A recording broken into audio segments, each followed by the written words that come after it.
Yeah, and I always try and make Frederick Chopin is having an anime fever dream episode whenever it comes up, just because who thought about that?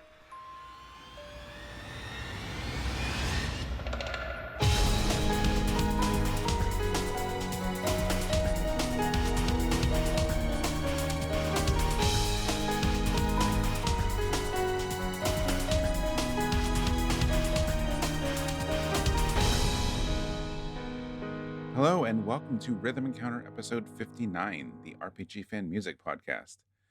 I'm your host, Mike Salbato, and today we're here to talk about winter music for the first time since 2015, apparently. So this is our last episode of the year, so we figured it was a good time to bring back this topic and cover the season. So with me today are my two co-hosts. I have Alana Hagues. Hello. And Mike Sollosi. Hello. Yes, hello. I definitely wasn't expecting more than one-word answers from both of you, but... I'm sorry, did I big myself up for anything? I was Googling ice puns and then I chickened out at the last minute. Oh, well, okay, now you got to share at least one of them. It's taken a lot of energy just to get one out of my voice box. I mean, even like an ice to be here would be fine. Oh no! Don't make us do Arnold Schwarzenegger in Batman and Robin. Oh, please, yeah. No. Do you do Schwarzenegger? I feel like if anyone here... No, I can't. Like I am bad at every single accent that isn't a Muppet. I'm used to hearing the intro jokes and puns from other guests and not actually like being put upon to do one myself. It's my bad. Okay. Is there a winter theme Muppet? I can't really think. Is there like an Eskimo Muppet or something? I don't know. Probably, but at least there's a Muppet's Christmas Carol, which is one of the best Christmas movies. So, you know. Michael Caine in Muppet's Christmas Carol is an excellent Scrooge. Just straight up great. Agreed. He plays it like as traditionally as you want, except for the musical numbers about coal and stuff. But the Muppet Christmas Carol, definitely worth it. One of the better Muppet movies. Yeah. All right. So that's actually what we're here to talk about today. We're going to talk about the Muppet Christmas Carol. We can talk about Frozen. We can talk about whatever other let that one go. Not after Melody of Memory, please. No. I don't know. I don't know if I'm going to get to that Melody of Memory, but that's another topic. Yeah. Let's see if we can deal with that game. Wasn't that game a $60 full purchase price title? It was. It is, and that's fine. If the the problem with a rhythm game, if you have lag in your controls, it pretty much makes the game useless, at least to me. So well, to me, it being a Kingdom Hearts game is what makes it useless. But that's neither here nor there. Yes, but the music, you can't dispute the music in Kingdom Hearts. I don't think.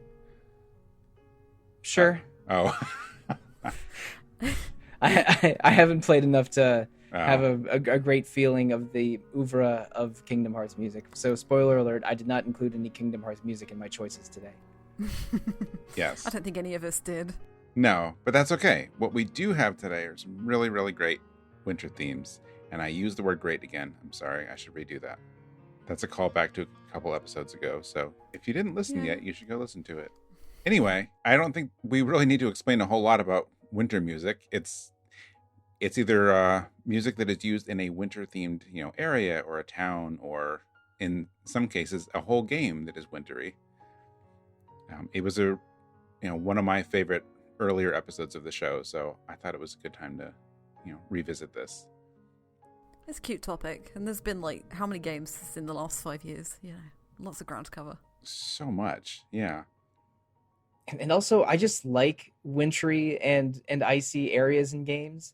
There's just I don't know. It's always just so dark and crystalline, and makes you either feel the harshness of the cold around the stage, or makes you feel warm and cozy in a building while the winter cold is outside. So it's it's an interesting combination of aesthetics and music that I always like a nice ice zone or winter town, and celebrating those in a podcast is something I'm very into. Oh yeah, I'm totally with you. It's one of the reasons I like Heaven's Word so much. To, of course, immediately talk about Final Fantasy 14. But before we get to Final Fantasy 14, that'll be later on. Let's introduce our first block of music. And Sollosi, you have our first track today. That's right. For my first choice, it is Land of Immortality from the Bravely Default soundtrack. I'm very excited about that one. And after that, I brought a song from I Am Setsuna, which is, spoiler alert, I did not play the whole game. I don't know if literally the entire game is covered in snow and wintery, but everything I've seen is, so it seemed like a good choice. So let's go listen to Land of Immortality and Winter Journey's Tale.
So, Land of Immortality from Bravely Default original soundtrack. This is a town song for Eternia, and Eternia is a land of perpetual winter. They're the bad guys for a lot of Bravely Default, so like it's like you're kind of infiltrating the evil villain's base a little bit when you first visit Eternia. But it's a winter town that is also called the Land of Immortality because people in Eternia live a very, very long time because they have advanced scientists and they do a lot of sort of like life preserving and things like cold storage and stasis. It's a whole weird vibe over there in Eternia, but it's a technologically advanced, powerful military town that otherwise has all of the trappings of what you would think of as an RPG winter town.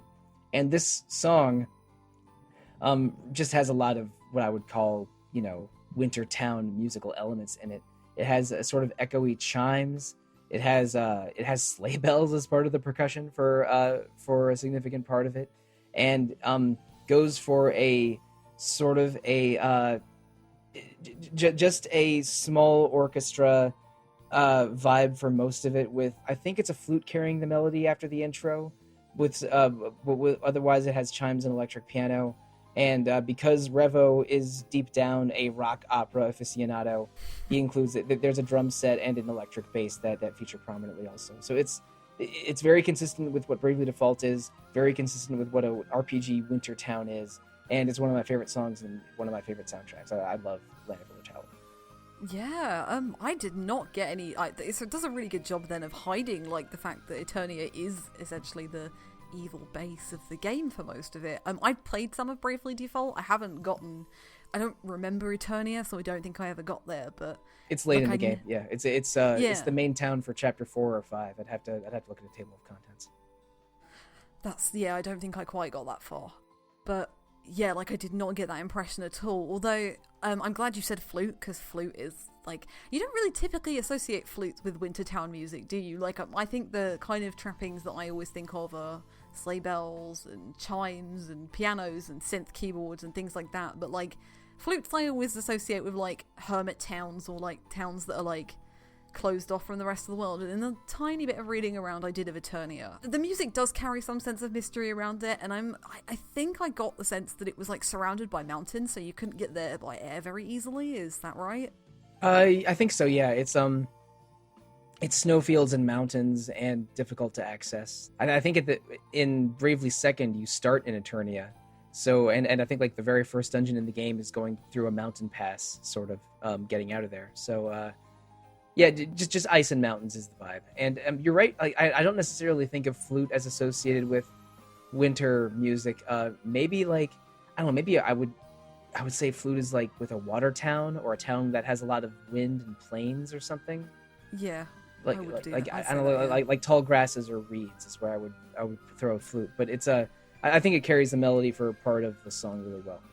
Yeah, it does add an extra layer of lightness, like the piano does anyway with most of the winter tracks we've got. But yeah, this is a little bit different, and I mean, it's superb. It's Bravely Default. Bravely Default and Revo are great. Revo is such a crazy weirdo. He also did the other than Bravely, I think maybe his most famous works are either concept albums or the music for the Attack on Titan anime. But he is just big walls of sound, bold musical choices, huge high energy most of the time, and mixture of rock and roll and full orchestra for his instrumentation. And it was a bit of a disappointment learning that he wasn't coming back for Bravely Second, and a huge celebration moment when he was announced to be coming back for Bravely Default 2. So yeah, Revo, definitely a bit of a musical mad scientist, but really, really fun in Bravely Default soundtrack. Yeah, so what we're saying is expect some Bravely Default 2 music from Mike Sollosi in a Rhythm Encounter in 2021. Mm-hmm. Yep. Just pencil in a couple for second half of 2021. Absolutely. I'm sure that will be the case. Yeah, they. I think they're aware of what people think too, because they have not been shy about letting you know who's doing the soundtrack for the new game. They're like, yes, look who's back, look, and I'm thrilled about that. He's great. Yeah, no, it sounds so unique. There's not trappings. There's familiar themes with RPG music, but it's a very Revo spin on the genre, and it's great. Yeah, Bravely Default is sort of a normal quote-unquote RPG for most of its run until it gets a little weird and subversive. And I think Revo was basically trying to do his spin on things, which is either a really great classical version of like a sort of a typical RPG song for its situation, or a really rock and roll over the top version of what you would consider a typical RPG song. And it's just because it's so enormous wall of sound over the top is why I love so much of Bravely Default's soundtrack. To say nothing of him just being talented in general. Right. So I don't have the context behind the song that either of you have. I think it sounds like I played even less Bravely Default than you did, Alana, though. Mostly I can only comment on the song itself, which also you guys covered pretty well. But the chimes and the sleigh bells I think are nice. I like that it's, for the most part, despite what you said about like a wall of sound and how complex some of his stuff is, this song is mostly simple. Like it's kind of like the bass melody is fairly simple, but it has this sort of momentum to it that I like. So it's chill, but it still kind of has this like, I need another word from momentum here. But it kind of has like this motivational feel to it a little bit. Not overly in your face, but it's not just like a relaxed sound. I guess where it is in the game probably makes sense then, that it kind of touches on both of those things. Yeah, when I was saying wall of sound and bold choices, I was thinking of Revo more in general than specific to this song, I guess. But it's a very relaxing, chill song in a setting that evokes that. I hope we don't say chill more than 25 times this episode. But again, just one of my favorite soundtracks. Is sort of a really great version of a Wintertown song is how I think of this one. And it has sleigh bells, so I mean, it's right there. It's right there in the title. It's right there. Yep. Mm-hmm. It was meant to be. So for my first song today, Winter Journey's Tale from I Am Setsuna, another game I haven't finished, which is, I'm afraid to really sit down and look at how many games I've started and not finished, but that's probably a topic for another day or for Retro Encounter. Weirdly, because Random Encounter is where they talk about not finishing games. Oh, that's true. That's fair. You guys do finish them for your game journals, so yeah. Okay. I mostly finish them for my game journals. I shouldn't. I mean, I'm sitting here in a glass house with a pile of stones. I'll stop. Why are the stones in the house? That's not how this works. Look, my fireplace is weird. It takes stone instead of wood. It's a whole Settlers of Catan trade situation going on. Oh, very interesting. Okay. I gotta visit this house sometime. Anyway, yes. So Setsuna. Even though I haven't finished it, so again, I don't know if every single part of the game is covered in snow and wintery, but I'm just gonna say it is because everything I've seen is, and if nothing else, all of the music has, because it's all piano, the whole game has this really great, relaxed, wintry chill. Wait, I can't say chill anymore, right? Nope. Relaxed vibe. This one I was introduced to really before I even started the game, because I bought the game on PS4, and I don't know if you bought it early, if you pre-ordered, but there was this PS4 theme that was bundled with it. So I had the theme, and there's two different themes. There's a nighttime and a daytime, and this song is on the nighttime theme. And I pretty much, once I set this on my PS4 in, I guess, 2016, I didn't change it again until earlier this year. So I've heard the song, I've just heard it on loop anytime my PS4 is on somewhere in the house for like 3 or 4 years now. So, if I've listened to it that much and I still enjoy it, I guess there's something to it. Again, like the rest of the soundtrack, it's just great piano work. There's this changeover about a minute in that, I was going to say it gives me chills, but I won't say that either. I don't know. It's just a really, really pretty song, and it's apparently good background music, because again, I've been listening to it for years. Yeah, I mean, I think this whole soundtrack is really good background music, and everything from the battle music to the town music to this piece. Yeah, it's all just really, really serene, I think. And I have not played Setsuna, but from what I remember, I believe it's the sacrificial journey, right? So it's Right. one guy eluding a girl called Setsuna, and she's the last human to be sacrificed. And so I totally get the kind of relaxing, soothing vibes about it. There's a minute, like, the first 30 seconds of the song are kind of steady, very gentle, and then there's like a pause for 4 seconds around 32 seconds. And it's like they're stopping to think. And then when you get to the minute part that you were talking about, Mike, the music gets louder. And I think the song like carries this kind of pristine and pure sound. But even though it's really soothing, I think it's really sad. And I think this plays at the end of the game. So I think it really does a good job of capturing, like, snow is beautiful and snow is very soft, but also given the nature of the game that this girl is going to sacrifice her life, like, it captures this kind of the beauty of life and the beauty of snow and how finite both snow and life are, because, you know, if the sun comes out, the snow's going to melt away, and this girl is going to sacrifice her life to save the world or end all this ritualistic sacrificial nonsense. And yeah, like, it's kind of an acceptance of the role of her pilgrimage, I think, and a really beautiful one. A little bit sad, but I think ultimately the main thing that comes out of it is this kind of soft and gentle side. And, you know, I think there is a loneliness to winter, because and there's loneliness, I think, to this game and this soundtrack, because it's sort of a solitary journey about someone who's going to willingly die. But I also haven't played I Am Setsuna, so I might be a little bit off the mark there. But in the wintertime, you know, a lot of animals are absent or in hibernation.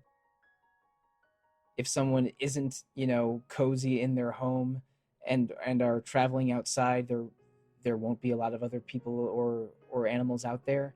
So I think that someone on a solitary journey through a snowy landscape is very winter and very lonely. And so, like, having that feeling of a journey tinged with sorrow and loneliness is appropriate and is conveyed in this song.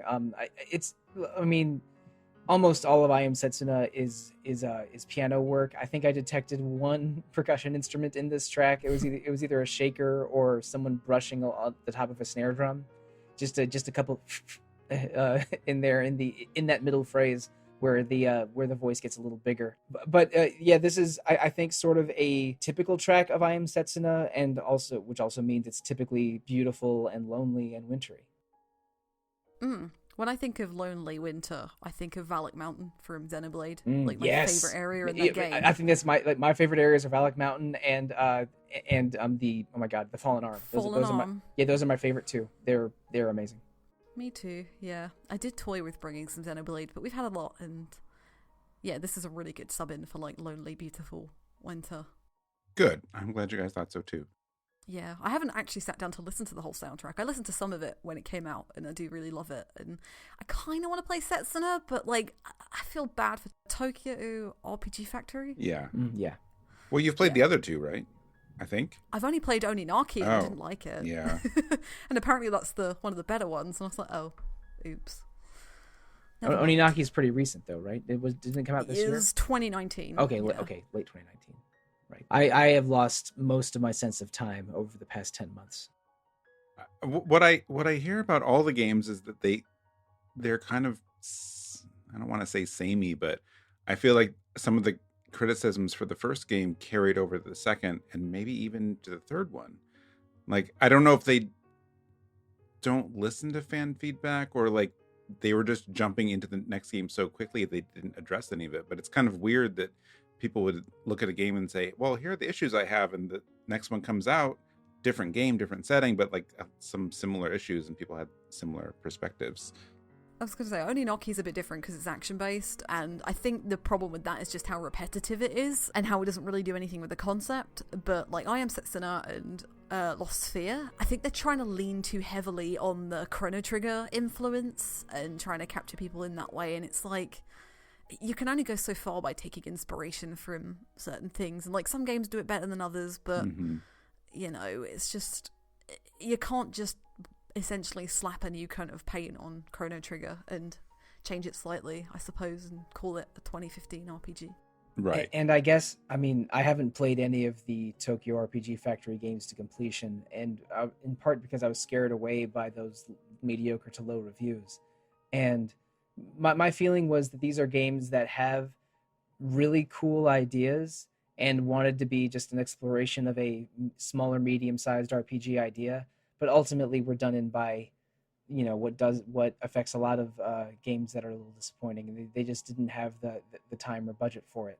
So my guess was Square Enix wanted to give this small to medium-sized studio a chance, but they never really quite executed as perfectly on their good ideas as Square Enix wanted to. So I think, I'm not sure if Tokyo RPG Factory is going to be around anymore, but they at least have an oeuvre that's, at least they did something interesting, which is better than something that is truly generic and boring. Because I mean, we're talking about how unique I Am Setsuna's soundtrack is on this podcast, aren't we? Yeah, exactly. Yeah, we got the music and we got the art. Yeah. I mean, I hope they stick around. I know that they earlier this year, like, they were cited as like a reason for some of their, losses over the last couple of years. But maybe it's what you said. They were coming out with games so fast that they might not have had the time to do what they wanted, let alone the budget, because they were intentionally a small studio. So I'm hoping, since it's been over a year since their last game and we haven't heard anything, I'm hoping that means maybe they will have the time to make a game that everyone is happy with. So that would be cool, because I would like to see them keep trying. Yeah, I hope so. Yeah. I always want games to be good, so of course I'm going to root for a small studio sponsored by Square Enix. Exactly. So, another game that would be really cool if we got more of one day? Don't say it. What? Come on. Don't say it. I mean, I'm going to say it, I guess, aren't I? Look, I was trying to find a good segue to this next song. That's a good segue, but there's also, some pain and suffering associated with the idea of getting more of this game. I know. I want more of this game, or at least for it to get a re-release, whether it's on some miniature system or not. Just put it on Steam or something. I don't know. Just do something with it. Yeah. Should we tell them what it is? Just say it. Well, say it, Alana's here, so let's see. What could it be? Okay. Yes. Well, let's introduce, because this block is a little weird, because we're gonna go dungeon exploring. We're gonna go into an instance. So, my pick for this block is Ice Town from Skies of Arcadia. This particular track is composed by Tatsuyuki Maeda. And once you get to the end of the Ice Town, I think it's time for a boss. Don't you think, Sollosi? Sure. And what better boss fight for an ice-themed episode of something than Shiva? So we're going with a certain kind of Shiva boss music. This is Return to Oblivion by Masayoshi Soken from Final Fantasy XIV Shadowbringers.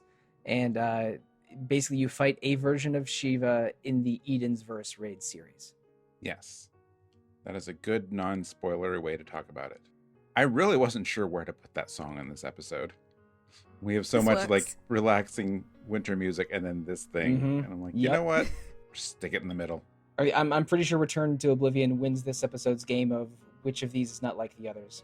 Exactly. Oh, yeah. But it still fits the topic very well. So, all right. Let's go listen to Icetown and Return to Oblivion.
So, the Ice Town plays during when Vice and the crew go to a place called Glacier. It's the fourth moon kingdom, or the fourth moon crystal that you pick up on your journey, and Glacier is very different to any of the other areas you visit beforehand. It's the only place that you visit that isn't inhabited by anybody, and it's because the city was built thousands and thousands of years ago by a nation of mages, and they built it underneath a block of ice to preserve it, but they built it so that all the buildings are hanging down from the ceiling like icicles.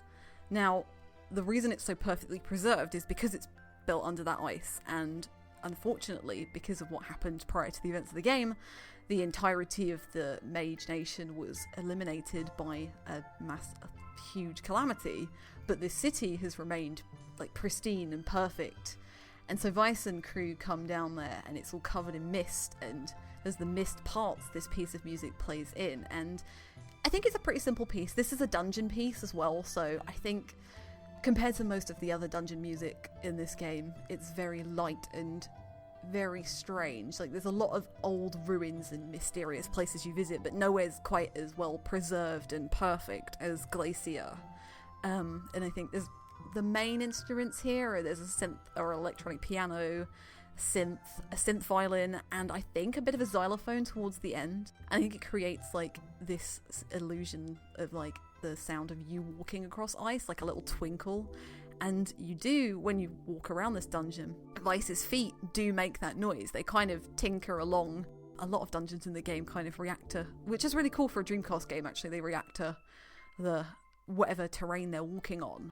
And yeah, it's just a really simple piece, and I think it really, there's a lot of echoing throughout, and I think it really captures like the emptiness of this mysterious lost civilization, because ice has just managed to keep it so perfect, but there's nothing left. Like it's lost. Like the game tries to make you think that, well, the game does think that you're like the first people to discover this area. You get a discovery for discovering the land of ice and Glacier. So yeah, this is untouched purity and mystery at its finest. Yeah, I've always been drawn to this piece. I mean, I really love the Purple Moon Kingdom is my favorite in the game, and it's probably why ice is my favorite element in any RPG. I just really love the symbolism of it, and yeah, I just think this is a really simple piece. I don't think it's most people's first pick from this soundtrack, but I've always had a strange affinity towards it.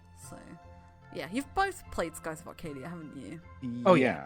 I didn't play it to completion on Dreamcast. I didn't actually finish it until the GameCube version. Mm-hmm. So still that counts. was what, 2003 or so? Yeah, 2003 is right. Yeah, so I'm a little rusty on it. I do like the notion that this place was preserved in the ice, though. It's a really interesting setting that way. I mean, the aesthetic when you walk into what is basically a big ice cave and the buildings are hanging from the ceiling instead of coming out of the ground is a really cool like visual concept. And having this song play when you're basically exploring ruins, like Alana brought up the echoes, and it's very fitting for what's basically an ice cave. And I don't know if Alana shares my feelings on this. I think the Purple Moon Kingdom was a little shortchanged.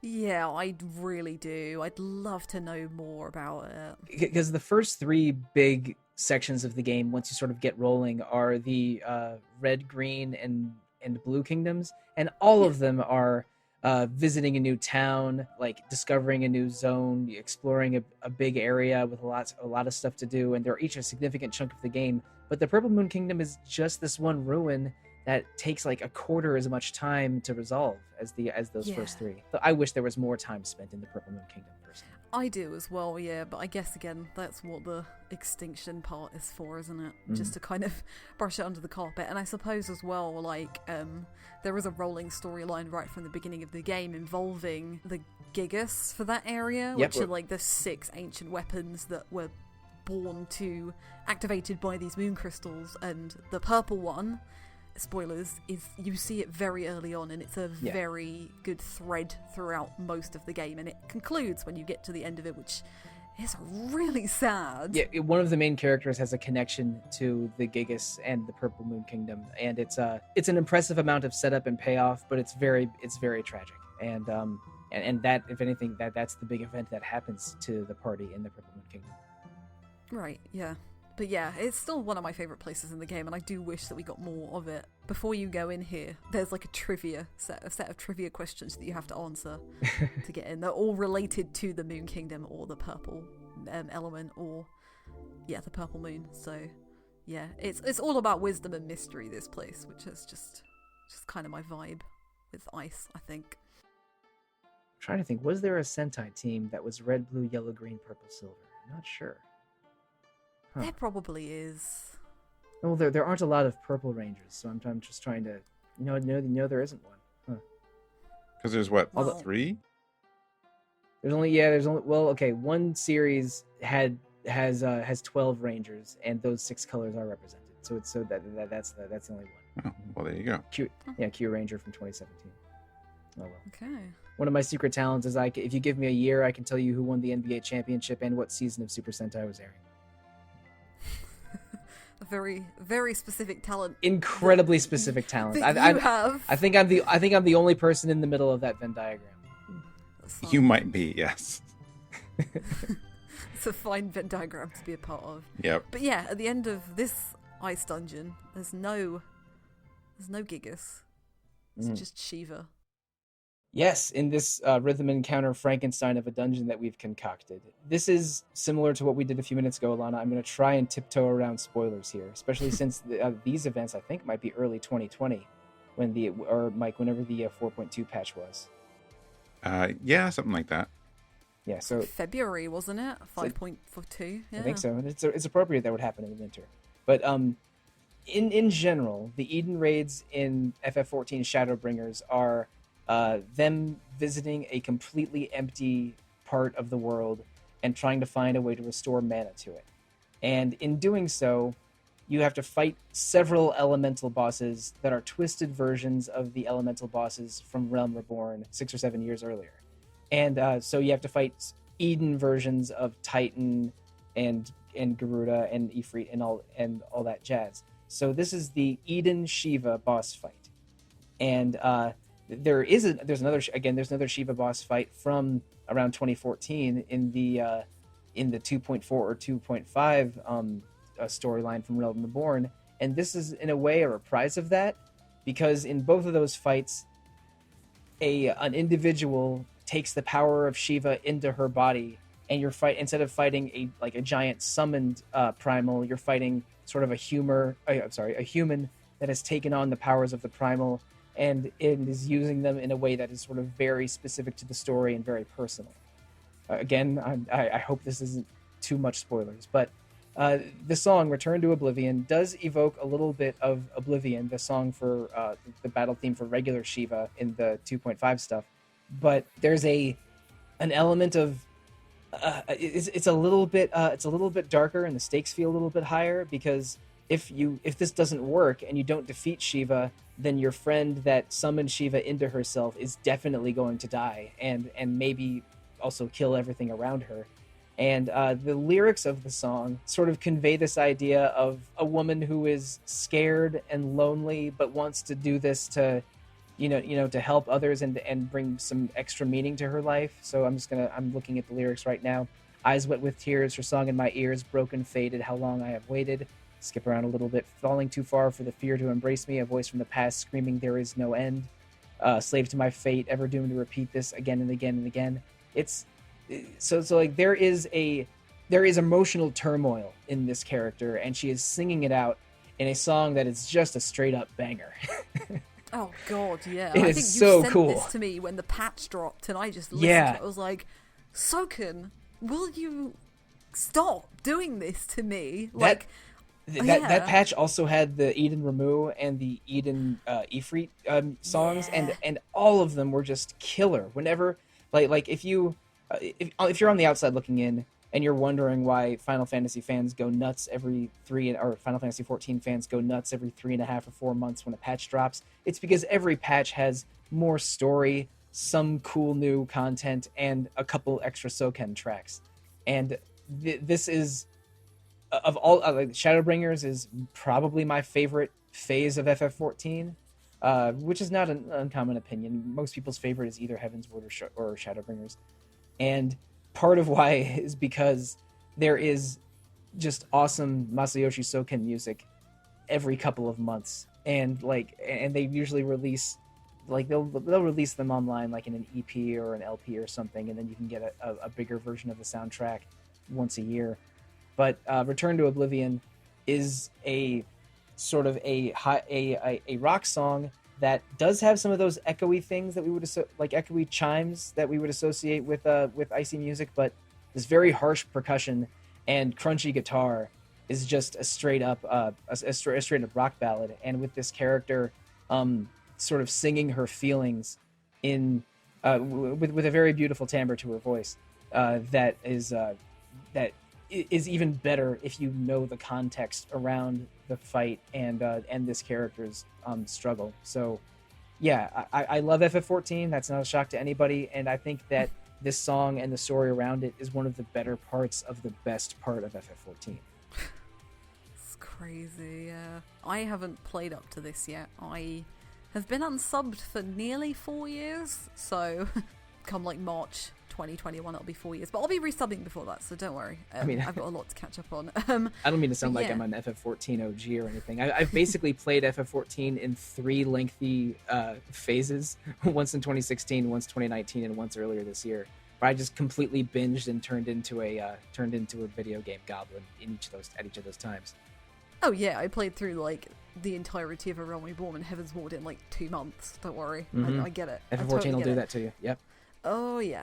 But yeah, like without the context, because obviously I haven't done this, I've gotten to like patch 3.2 when I unsubbed, so I have done the Shiva raid in the original, and yeah, I think it's really interesting you picked this because we did have the original Oblivion on the first winter episode we did back in 2015 as well, which is rightly so because it's an amazing track in itself. But this is unreal. Like this elevates it beyond it because it's so.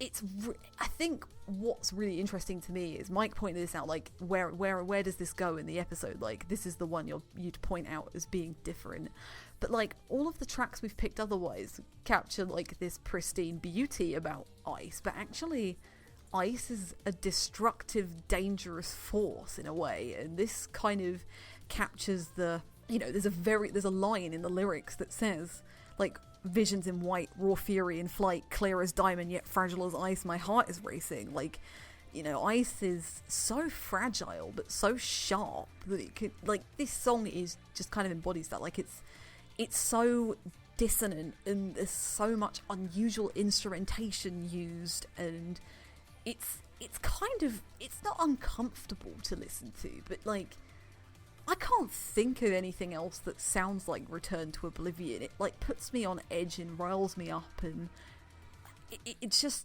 extremely powerful, and the lyrics are really beautiful as well. But yeah, it's just, this is the destructive side of ice, and like it's going to take this girl's life if you don't save her or defeat Shiva or do whatever you need to do, and this kind of captures it really perfectly, like that internal struggle of, I'm aware that Shadowbringers is very much about light and dark, very boiled down to that inner struggle that everybody has, but also the external side of it on this patch, or actually the whole expansion. But yeah, it's just, yeah, I could just shower praise on this all day because it's so good. I mean, go right ahead. I need more context. What I need to do, Mike, is resub to Final Fantasy XIV, but unfortunately I have podcast games, review games, and other things to do. No, you don't need. I will. No, we don't need to do that Retro Encounter podcast anymore. Excuse you. Oh, sorry, I forgot you were here. Are you trying to steal away my top panelist? How dare you? I mean, always, yeah. Okay, fair. Yeah, who wouldn't want to? From the motivation standpoint, totally agree. But from a rudeness standpoint, how dare you again? Okay, that's true. That's true. I'm not saying it's not rude. Why are we fighting over me? Don't know why. It turns out that podcasters named Mike just can't get enough of Alana. But that's true. 2 out of 2 Mikes would agree. Yeah, but back to Return to Oblivion. Alana, you nailed it. Like, winter is not all, you know, like echoing chimes and ice caves or sort of cozy music with sleigh bells in it.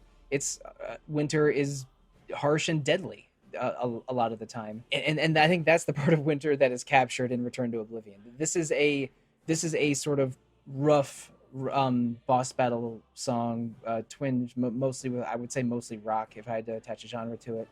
But again, I'm going to avoid spoilers again. A very dramatic scene happens at the end of this boss fight that is, important to the context of the story of the raid. But basically, drama unfolds both in the setup and the conclusion to the gameplay here. And I think that the music captures the danger and the struggle of what's going on really beautifully. Yeah. And yeah, Mike, you know exactly what I'm talking about, but it would definitely be spoilers to go into more detail. Right. I do, because it's the only game on today's episode that I have quote unquote finished. Yeah. That you've never finished Final Fantasy 14 though, have you? Well, I'm at least caught up on it. So you're as finished as you can be with this game. I have seen the credits of multiple expansions. That's more credits than I've seen for most of the other games. Each one of those credits is like 35 minutes, man. There's a lot of there's a lot of resources to go into 14. There is. So, but no, that you're right. That scene captures that danger and that like harshness of ice and winter that's there too. And I think that's also reflected in the title and of course in the original Shiva fight and music. I think it's interesting that they brought this back, and some of the other Primal songs they brought back for the Eden series, they really sound like the originals. You can tell it's like Ramu and some other ones, like this is a new arrangement of this song. This one kind of doesn't. It doesn't sound like the same song. It's totally new, but it's trying to do a similar thing, even though the instrumentation is way different. Yeah, it's a reprisal of the concept, but yes. it doesn't feel like a rearrangement, because in both Oblivion and Return to Oblivion, the person summoning Shiva is singing their feelings, and they're complicated, and they're both rock songs to a degree, but like Return to Oblivion is sort of a scary rock song, while Original Oblivion is sort of an energetic pop song. Yeah. Well, yeah, isn't the character kind of invoking Shiva deliberately, whereas in this patch, I suppose it's not entirely deliberate? No, it is deliberate, but it is two different characters in very different situations. Yeah. Okay. And for different purposes. Yeah. Okay. Yeah, I think it's I feel like it's a little less in your face than the original, but I like that because the original one is like a really in your face, like Japanese like rock style song, which I remember I think at first when it came out, like a lot of people weren't sure about it, because it was, even though there was some music similar to it in the game at the time, there was nothing quite like that, and I think it threw people a bit.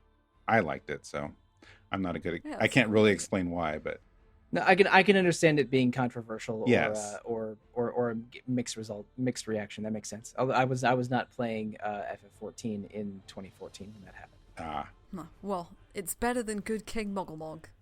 Why are people so down on that song? King Mogglemog does have some of the Mog theme from FF6 in it, and I respect it. Yes, but but it's a weird song. It is. Oh, I know it's weird.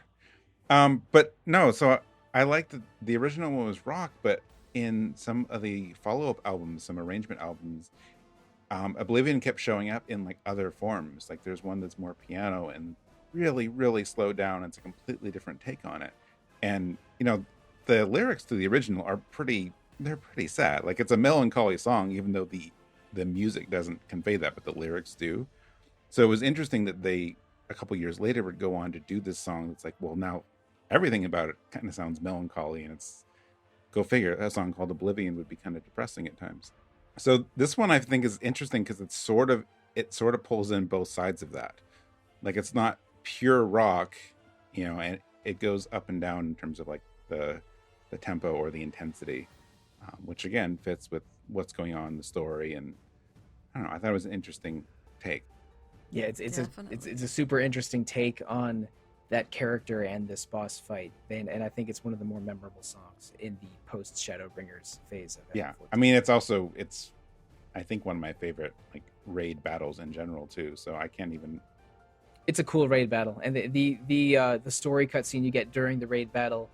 It's an unskippable cutscene, but it's the kind of one that just gets the fan base fired up instead of saying, "Ugh, I just want my drops." Come on. Exactly.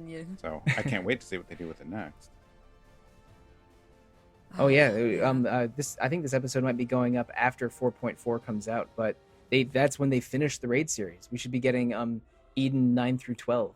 This boss fight is Eden 8. Yeah, I mean, as of this recording, that comes out in Nice. like 4 days. So So it'll be out by the time this is posted. But I mean, I think that an Ultimisia boss fight is guaranteed. Maybe also Griever. Not sure. But I'm excited to see what happens. yeah, me too. Nice. All right, well, now I just want to talk about Final Fantasy 14, so I probably should have put that one at the end. But before we go too far down that, let's switch over to something else now. We have technically three more songs today. I have our first song in our last block, and the first song will be Flamesgrace, Guiding Light from Octopath Traveler, another personal favorite of mine from that soundtrack. And then after that, Alana has another song. I do, yeah. So I'm amazed we've never had a piece of music from this game on the show, so it's pretty cool to bring one on. This is White Mirror from the Eternal Sonata original score by Motoi Sakuraba. And Marcos, I'm disappointed. Why have you not brought Eternal Sonata on the show before How now? has a game called Eternal Sonata never been on Rhythm Encounter? That's wild. And I think I mentioned this literally on another podcast. That's one of the games I associate with Marcos. So I'm shocked that we haven't gotten it yet. We'll get into the specifics of the song and the game in a sec. All right. But yeah. So let's go listen to Flamesgrace and White Mirror.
I was pretty sure I wanted this song on the episode pretty early on.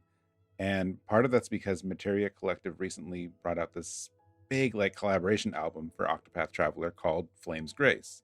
I'm not sure exactly why they honed in on that as the title of the album, because the songs kind of go everywhere in the game, but it was a reminder that this is a great just that town and the song, like it's got this just beautiful like winter, visual and sound to it. And I was specifically going to use something from that album, but there was something about the original. I think it's the chimes or whatever it is. There's some particular instrumentation in the original song here that I didn't get in other arrangements. Surprisingly, this is also not one of the songs that usually shows up in the like other arranged albums, because Octopath Traveler got a whole bunch of attention from Square pretty quickly. Like there's several arranged albums, there's a concert and some other stuff, but this song doesn't show up that often. Not that there's anything wrong with picking the original, but I do like to try to do my homework, and if there's a interesting arrangement, sometimes I'll bring that on. But the most wintry of all of them was still the original, at least in the ones I have heard. Right, yeah. The ones on Flamegrace, I think, are jazzy, aren't they? And they're, I they're did great, have yeah. Yeah, no, they're really good, yeah, but like you said, they're not like appropriate for this theme. And the one that does tend to get covered off the original soundtrack is the Frostlands, because that's got Break and Boost cover, and I debated bringing that on because that might be my favourite song on Break and Boost. But Flamesgrace is amazing, and I think what I really love about it is there's like there's kind of two tones to it. Like Flamesgrace is a holy city, it's where the church is based, and it's where Ophelia, one of the 8 Octopath Travelers, comes from. So it's got this kind of noble, icy feel to it, like the bells and the chimes kind of fill in that, like do that job. And there's a lot of synth echoing in the background as well, which I really love. It gives it a really mystical feeling to it. But I think where the piano and the bells do the winter side of things, you've got the violin, which it feels like when the violin comes in at about 45 seconds, it's almost like you're inside one of the houses, because what I love about the visual style of Octopath Traveler, especially for Flamesgrace, is it's a dark place, because it's always winter. But all of the whole town is lit up by like the big flame at the center, and all of the windows that are all lit up. So the violins always remind me of like sitting inside one of those houses, being all really cozy and warm, and watching the snow fall on the outside. And the violins are also used in Ophelia's theme as well. So like all of the areas and the characters and the 8 parts of the map all use similar motifs, and the violin is very similar in Ophelia's theme and in Flamesgrace as well. And I think it's cool. This is maybe the most Christmassy track on the list as well today, I think. I think the bells are very, very festive in this song. It's really cute. Yeah, I could talk about Octopath Traveler all day, because the soundtrack is incredible. And yeah, I couldn't pick a favourite town theme, but this is probably right up there. The last episode of Rhythm Encounter I was on, I used an Octopath Traveler track, because it's one of my favorite soundtracks of the past 5 years, maybe going back past 10 years. And I think Octopath is interesting. The map is basically a pizza, with each of the eight slices being like the hometown of one of the 8 characters and a specific climate or environment. and so this is the ice slice. And like Alana mentioned, it's a holy city, and that the 2 phrases sort of evoke different feelings. I think it's very accurate. I think that maybe because this is a winter climb, the religion that is hosted there respects and worships fire to a degree, because there's a whole fire ritual that you have to take part in as for part of Ophelia's quest. And so it's like, because they live in this frozen environment, like fire and the hearth are worshipped to a degree.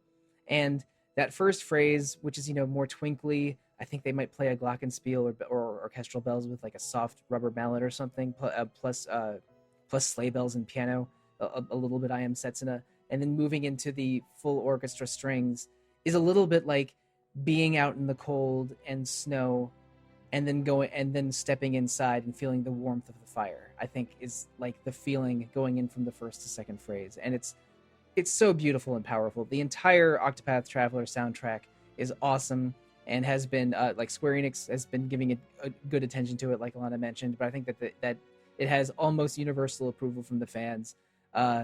I forget the composer's name, but he would be on my list of people to possibly replace a certain different composer that works at my that has done all the music for my favorite series. So it's Yasunori Nishiki, and Nishiki, would the other contenders on that list be Soken and Lotus Juice? Soken 100%. Lotus Juice, I believe we did talk about that for episode 200 many moons ago, but yeah, Nishiki and Soken would be my top choices to work to do the music for a Dragon Quest game in the future. But yeah, I think that this song is so evocative of the place that it's in, and is just such a beautiful version of a sort of an RPG winter town vibe that we've explored several times in this podcast already, and is a little familiar to us. That like, of course, Octopath Traveler and Nishiki's soundtrack would knock it out of the park for their winter town. Mm-hmm. Oh yeah. Well, yeah, so I suppose if we're going to move on from one holy town, we'll take it to another. And yeah, like I said earlier, I'm surprised Eternal Sonata, a game which is literally about Chopin, it has not appeared on this podcast before. So here we go. And I know Sakuraba is debated a lot, and I know we have, you know, there's fans, and I do like a lot of Sakuraba's music. I think Eternal Sonata is an example of some of his best work, certainly post PlayStation 1 era. I'm not a fan of his Tales or Star Ocean work as much, but I think this is really good. It's right up there with Baton Kaitos for me, and Dark Souls as well. So White Mirror plays it's in a winter town. It's not a holy town necessarily, but it's got a huge castle cathedral at the center, and the city is called Baroque City, which is pretty interesting, I think, because this piece of music, and God, I hope I'm getting it all right, and I'm sure somebody with better music knowledge will come and snipe me if I'm wrong, but I think White Mirror takes some Baroque stylings and applies it to the piece. So the most predominant instrument in this is the harp, and I think the most defining feature of this song is how often it changes volume and it trills throughout. So there's so many times where the harp will play a certain note sequence and then shift to another one and then shift back to the original, and then at like 56 seconds the violins come in and another harp comes in, and it just increases in volume. And there's this mix of like really soft piano and harp, but also much louder violin and piano and harp that all works together really well. Baroque itself is fairly typical for an ice town. It's very white and very noble and very serene. It's very rich as well. That's like another thing about some ice towns, especially Namco Tri-Ace and Monolith Soft ice places tend to be either really barren or full of really expensive buildings, and Baroque kind of fits that. And I think it being like a castle town, it captures that kind of nobility really well with the piano in the background. I've just always really been attracted to this piece because it is just really peaceful, and I think it's got a lovely use of the harp. I think Sakuraba is really good at implementing harp into his music whenever he gets the chance to do it, and yeah, I just think it's a really lovely piece. There was another ice pick. I can't remember the name of the track. It's like a field of snow and ice or something. The next area after this that I was thinking of bringing on, but I think this is one of my favourite pieces on the soundtrack, and I thought I had to bring it on to be the first representative for the Chopin JRPG, I suppose. Yeah, I'm glad you did. Look, what made you choose this one over the other one? I kind of felt like the other one was not sparse. I guess it is sparse. It was a lot more simplistic, and maybe I anticipated the Frostlands to come over it, so I didn't want to bring like two dungeon themes, because the next piece plays in like an overworld dungeon area, and I'd already brought one dungeon theme, and I thought I want to bring Skies of Arcadia because I've been on 5 episodes of this podcast maybe, and I haven't brought a Skies of Arcadia song, so there's something wrong with me and I need to fix that. So yeah, maybe another day for another theme, who knows, but we'll see. Going back to this song, I'm almost a little surprised we haven't brought up how beautiful that violin main melody is for in the middle phrase, because it is right. It is real nice, and I don't think this is like a string quartet. I think this is just a a violin solo that is quite beautiful. But you're right. The harp and piano counter melody is sort of the maybe the centerpiece of this song, and it's really good. I'm not a stranger to Sakuraba. I've played several Tales and Star Ocean games, and I think he does the music to every Tri-Ace game. But don't come after me if that's an incorrect detail.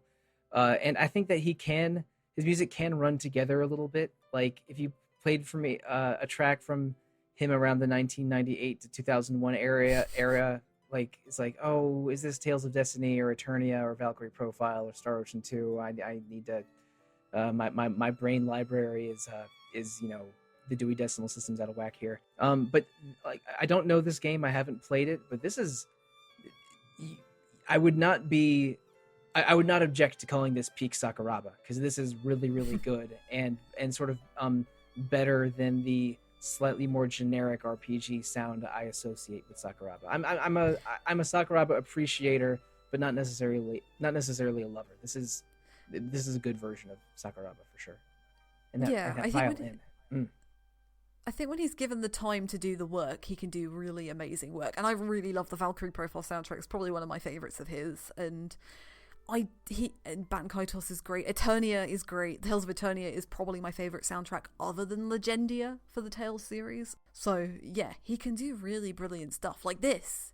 But yeah, and just unfortunately the short turnaround on Tales games and Star Ocean games means that he's kind of forced to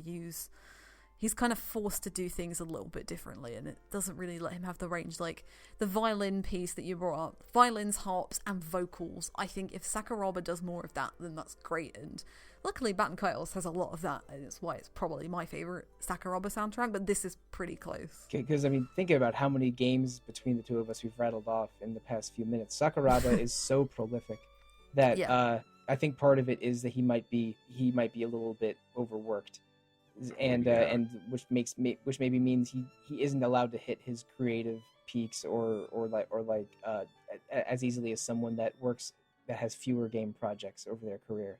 But I mean, respect the guy for being so prolific, and respect him for making a song that's this good. This is good Sakuraba. It is, and yeah, I do wonder if it's a case of, I'm not trying to hit this like annual release cycle or something. So I think between the turnaround and I don't have a link or anything offhand. It's been a while, but I feel like several years ago there was an article out there too where, and again, if I'm wrong, then like please like correct me here, but I feel like I recall reading an interview or something where people asked them about that, where it's like, hey, like why do some of these like Tales games or so many of these kind of sound similar? And I don't remember if he mentioned the turnaround, but like that wouldn't surprise me. But I also feel like he said like that, Bandai Namco like would come to him and specifically ask for a very specific kind of sound. Like, well, I make that because they said that's what they wanted me to do, even though sometimes they get other composers in to do other things. But it's like, I mean, hey, if they say they want this, he's going to deliver that. So, I can't fault him for that. No, absolutely. And this is like, not only do you have like the flexibility with this game, but you're also composing music for a game about a highly regarded, renowned composer and pianist. Mm-hmm. Like, it's kind of a dream, really, to think, do you want to score a video game about not Chopin's life, but about Chopin? And I think you'd jump at the chance, wouldn't you, if you considered yourself good at composing music? Oh, yeah, so, definitely. Yeah. And Chopin was a virtuoso pianist, and without any real knowledge of this, I wouldn't be surprised if Sakuraba included like motifs from some of Chopin's most famous works in here. I don't know if he did or not, but it wouldn't surprise me. So the final boss theme is certainly a rearrangement of one of his piano pieces, but also another pianist does play specifically 8 or 9 specific pieces that Chopin wrote. So yeah, there's like moments in there, and I think plenty of the music does use a lot of the motifs from his music. But yeah, the final boss theme is a rearrangement of, I don't know what the actual name of it is, or like the, what movement it is, but I believe the track is called Grand Valse Brillante. So where is Marcos Gaspar when you need him? Yeah, it's retitled that in game anyway. So yeah, it's really good. I really love it. I've been playing a game recently called 13 Sentinels Aegis Rim, which has good music, so it might make a future appearance in an episode of this podcast. But one of the status effects in that game is called Brain Overload, and I think that's what Sakuraba has. He's got Brain Overload. from composing so much. I wasn't sure where Me that too. reference was going, but well done. I wasn't either, and I've beaten 13 Sentinels, so yeah. That's what I'm going to be going back to 20 minutes after we're finished. Oh, yeah, I don't want to keep you from that. We have a bonus track at the end of the show, but I have some outro and housekeeping stuff. At some point, I'm going to just write down a script of this. And at Sollosi, if you don't have one, I'd be surprised. Or have you just memorized yours by now? I've memorized what it is, but I usually make notes to see for like what the next episodes are and who's on the show. But I've done it, so I've done housekeeping outros so many times that I don't need it written out. Oh, okay. See, I'm not there yet. I'm not there. I got to get back in the groove here. You'll get there once you record 200 episodes of a show. Yes, I was gonna say, that's yeah. true. All right. Thank you for listening to episode 59 of Rhythm Encounter. In a couple of weeks, we're going to have episode 60, which should be early, mid-January or so. And that one, we don't have a name for it yet besides what we're calling it right now is the hiatus episode, in which all of the songs that we're going to have featured on that were songs for games or albums that released during the 3 years that Rhythm Encounter was on hiatus. So even though we've brought some of that on in recent episodes, we have some Octopath, Traveler, and some Nier. I'm thinking we're going to see more of those. So that should be an interesting, specific range of years of music. So, a lot of times we have a theme or a composer, but there's nothing technically tying these together. So I think it could be a really interesting mix of music we get. If there's no Nier and no Xenoblade 2, then I will be stunned and I will take everybody on that episode down. I believe one person on that episode is going with those two exact games. I mean, okay. if he doesn't, then I don't know. I don't know what to say to him. He and I have I'll been take him talking. down, He and I it's have fine. been talking. It's those two specific games. Okay, good. Okay, no one's dying then. That's Yeah, fine. yeah. No, I can rest easy. So anyway, yes. So look forward to that in a couple weeks. In the meantime, if you have any feedback on this show, if you want to suggest some future topics, or just, hey, drop us a message about whatever you want, you can reach the show at music@rpgfan.com.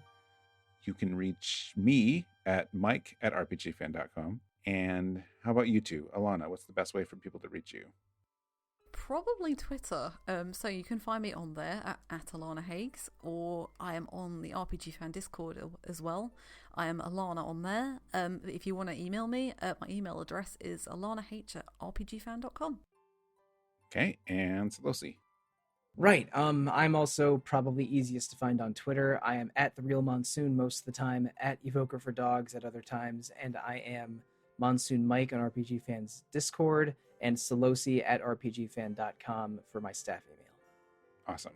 So I'm sure you've noticed by now, whether or not you're a new listener, but in your podcast app, you will have a full track list of all the songs that were featured on this episode, along with links to places you can buy or stream them, and our review, and whatever other relevant links we might have. So they'll be in your podcast, and you can also find them on the show notes on rpgfan.com. So if you want to get a refresher of all of our tracks, that's where you would go. And while you're on rpgfan.com or in your podcast app, I also recommend you check out RPG Fan's other podcasts. So we have our general gaming show, and sometimes I don't know how to describe the other shows, but yeah. Random Encounter sometimes is new games that people are playing, or sometimes random old games. So we're just going to call it our general podcast. And then we have Retro Encounter, which sometimes I also struggle to describe, but I don't have to because our Retro Encounter host is here, so you can describe your show. Oh, do you want me to go into all the show descriptions that I say at the end of the episode? Oh yeah, sure, go for it. Sure. Okay. Thanks for listening, everyone. Please check out RPG Fan's other fine podcasts, including Random Encounter about randomness, Retro Encounter, a weekly show of many topics, Phoenix Edge which is also weekly and mostly about current events, and Rhythm Encounter about RPG music. Oh, you should have said about rhythmness to. I should have to settle that Twitter follower. That would I missed the moment. Too late now. Okay. Well, you can do it when you're actually on a Retro Encounter. next Yeah. time. Yeah, we Tomorrow. can do that. We can do that later this month. Sure. Yeah. Edit all this out. Okay, I'll tell the editor to do that. So that's just about it. If you like what you heard here, we would appreciate it if you could check us out on whatever podcast platform you're on. Leave us a review, subscribe, all that good stuff. So to close us out today, what is our bonus closing track for this winter episode? Right. Now, this may come as a surprise to listeners of Retro Encounter, because there's a couple songs on, or I should say, a couple games that I am well known to dislike. And one of those games is the first Persona. I'm a big Persona fan, but I don't like Persona 1. And so today's track is from Persona 1, the theme to the Snow Queen. And the Snow Queen's theme is used multiple times throughout the game. It was written by Kenichi Tsuchiya, who was one of the early Atlus composers before the modern sound team took over. And it's used in, I think, walking around the school and in certain battles and certain story scenes in Persona 1. But this version is from the 2016 Persona 20th anniversary concert, and is a sort of a melancholy, lonely arrangement of Snow Queen that I think fits, because that quest is about a sort of a sad, lonely ghost who traps you in your high school, threatening to freeze over everything if you don't comply with her wishes. So it's again, this is a sort of beautiful, melancholy winter song that has snow right in the title. All right, so we'll go listen to the Snow Queen's theme, and thank you all for listening, and thank you both so much for being here. We'll see you next time.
And guess what? I used to work for the parks department, so I know all the good places to hide bodies. Oh, an abandoned storm drain where no one lives within 5 kilometers? Perfect. Oh god. This thing is going to be so decomposed when the police find it.